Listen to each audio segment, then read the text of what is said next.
গণতন্ত্ৰৰ প্ৰতি হীৰেণ গোহাঁই ডাঙৰীয়াহঁতৰ কেতিয়াও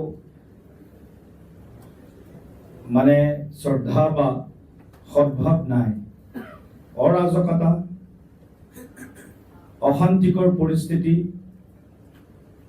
অসমত তেওঁলোকৰ ল'ৰা ছোৱালী ভাল হওক, সাধাৰণ ঘৰৰ ল'ৰা ছোৱালীবিলাকে ইয়াত আন্দোলন কৰক, ৰাজপথলৈ নামক, কোনোবা শ্বহীদ হওক, কোনোবা খুনীয়া হওক, এইবিলাক কথা এছাম তেনেকুৱা বুদ্ধিজীৱীৰ মই ক'ম যে এটা নিজ মানসিকতাৰ যিটো আচৰণ তেওঁলোকে দেখুৱাই আছে, যাৰ কাৰণে অসমখন বহু বছৰ তেওঁলোকে পিছুৱাই লৈ গৈছে। তাৰ এটা উদাহৰণ ডক্টৰ হীৰেণ গোহাঁইদেৱ।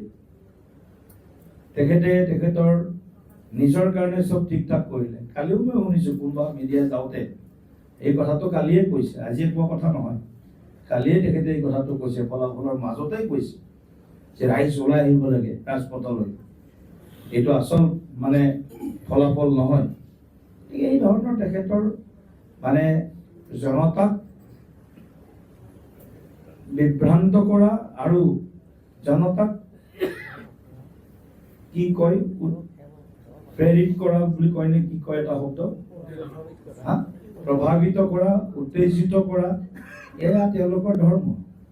গতিকে তেওঁলোকৰ কথা এতিয়া মই ভাবোঁ অসমৰ শিক্ষিত সজাগ সচেতন জনগণে গুৰুত্ব নিদিয়ে।